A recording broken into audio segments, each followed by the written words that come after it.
sector. Okay. So I'm Dr. Dickens Lubanga. I'm a pediatrician at Bungoma County Referral Hospital and Bungoma Children's Clinic. So this year, the 19th of June 2023, we celebrate the World Sickle Cell Anemia Day. This World Sickle Cell Anemia Day is an important day because on this day we identify all those people living with sickle cell anemia. We also identify all those people with families or with their children who have got sickle cell anemia, and also the challenges and the problems they go through even having these people with the sickle cell anemia.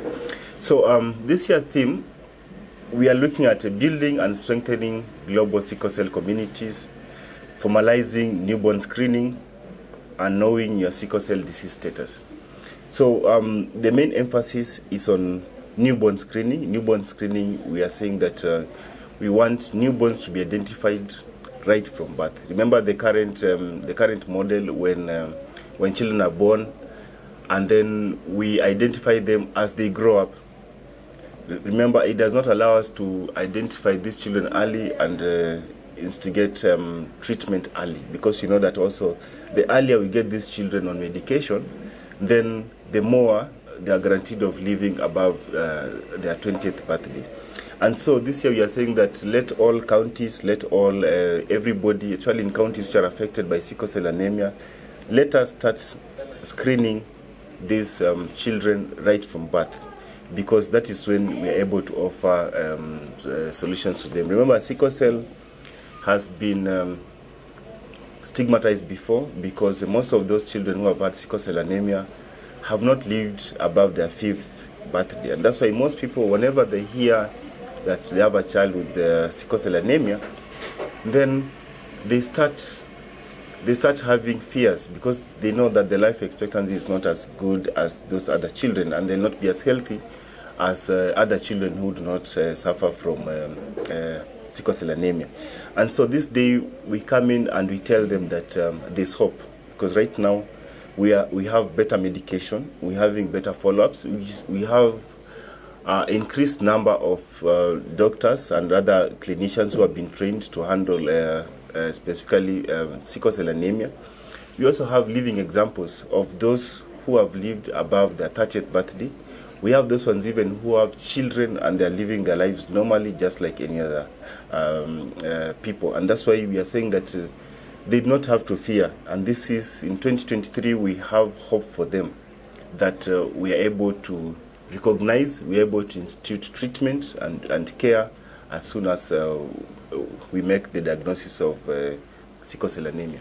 So part of the complications of sickle cell anemia, remember, we talk about the diagnosis. First is that most of them will complain that they've got low blood levels, which we call anemia, severe anemia.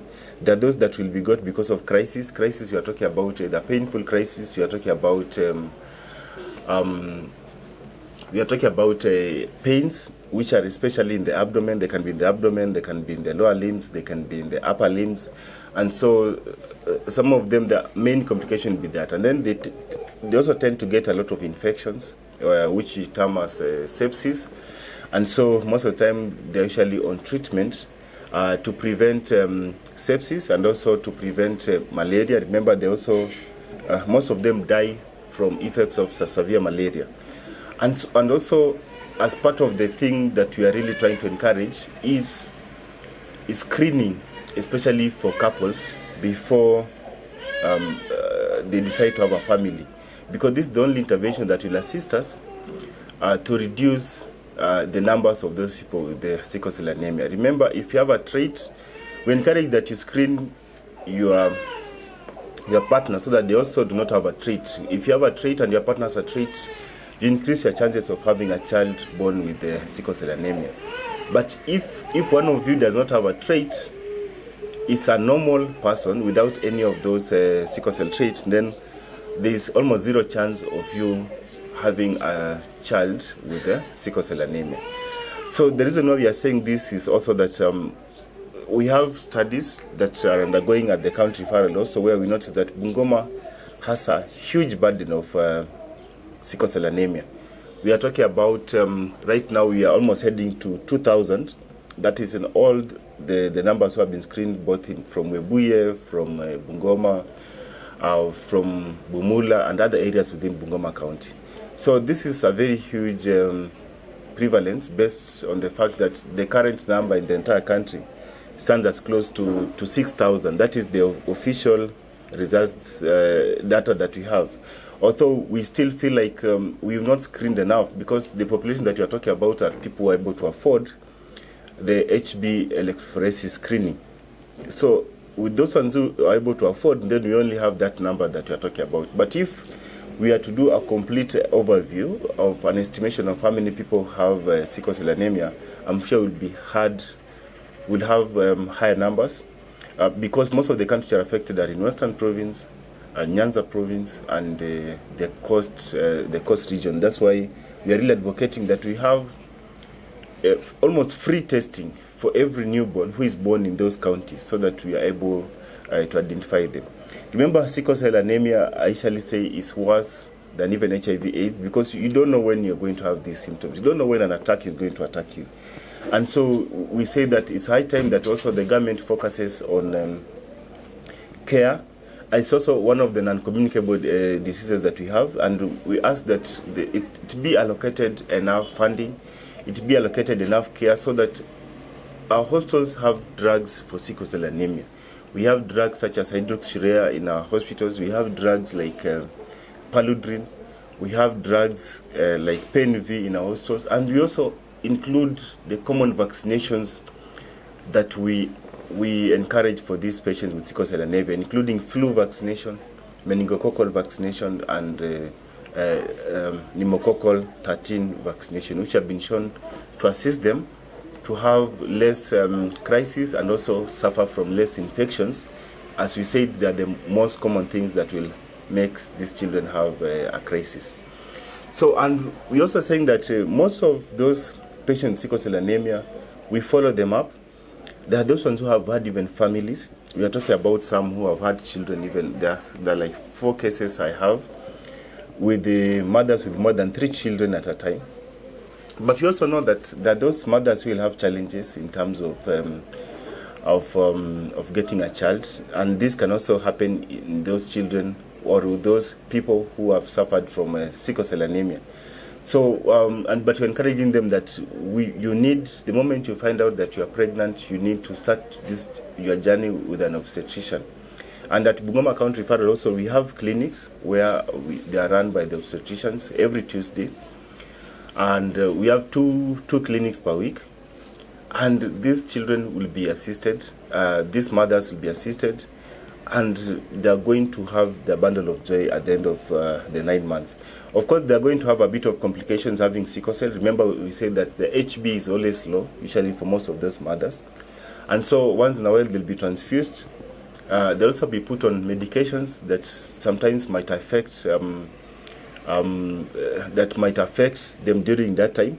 And that's why we say that during pregnancy, they need to be under a doctor who will be able to know which kind of medications might be able to affect this mother with sickle cell anemia, and which drugs can they continue even during that time.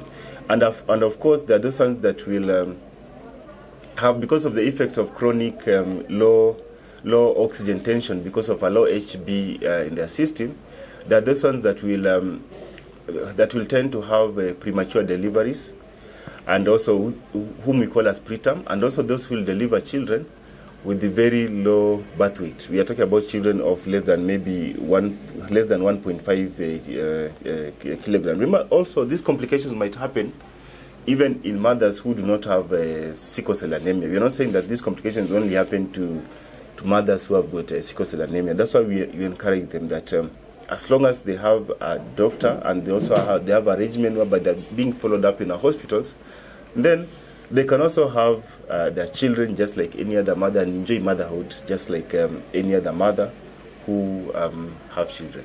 Thank you. So the data from 2019, the study that was done in 2019, this is a study that approximated around 6,000. But so Bungoma started having there's a study that's being done by Professor Tenge, led by from Moi University, and also in collaboration with the county that we are doing. And so currently we're having close to 2,000 people who have come up, and those are people who are able to afford the tests. So we are having now close to 2,000 in Bungoma alone. And that's why we are saying that we think that these numbers could be higher, because we wanted people, well-wishers, to intervene about this problem. But then we didn't have the magnitude. We didn't know what is the extent. And so right now, as we advocate for early newborn screening, remember, we shall be able to detect them right at birth. And also, we're also going to have most of the people. Remember, by the time you're having the disease, it means that your parents have the trait. And so if you're having a trait, it means also that you have some level of sickle cells in your body, which is less than 50%, as composed to those people with the disease who have got the levels more than 50%. And that's why we are saying that we feel there's a higher figure compared to the one that was officially put at 6,000 nationally. But that will involve that the government comes in and to help to identify the exact numbers, which will involve early screening. And also, for those who don't know their status, we will also encourage them to have their status known, so that we have the correct figure of a population with sickle cell anemia. Are we still relying on other counties for blood? Yes, currently the problem has not yet been solved in Bungoma. Our satellite blood center is not able to do screening for blood, so we have to still send blood to Eldoret so that it's screened from Moi and Faralos, or from Kisumu, where they have a regional blood transfusion. But we are saying that since Bungoma has a high burden of sickle cell anemia, we also have a high burden of accidents based on the highway. We have the Kenya-Uganda highway that runs through Bungoma County.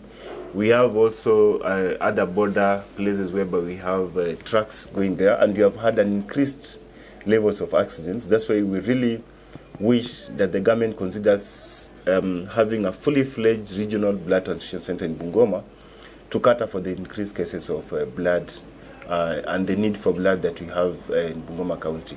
Oftenly, we have so many of our patients who stay in the hospital just because of transfusion reasons alone. We have our patients staying there with a low HB of 2. Sometimes you are forced, sometimes even to just want to discharge them because there's no blood. The demand for blood is so high within the region, and yet there's no the availability of blood is low, especially for screening, because also our population does not embrace blood donation. And that's why you have seen in a couple of days, we have had the media, we have even police assisting us in terms of blood donation, because people don't want to donate blood in Bungoma County. Blood bank is set in place? So the blood bank is there, which we call the satellite, but it's just a storage. It's just like a storage and a receiving facility. Right now, we are not able to do screening because of the expenses that are involved. That's why we wish the national government to set up a regional blood transfusion center, because the one set up by the is a function of the national government. And so if the national government will be able to hear majority of our children with sickle cell anemia, our mothers with sickle cell anemia, and also our mothers who bleed to death, it will be something that will actually go a long way in assisting the residents of Bungoma and the neighboring also counties like Kakamega, like Busia, Vihiga, which also don't have blood transfusion centers. Thank you.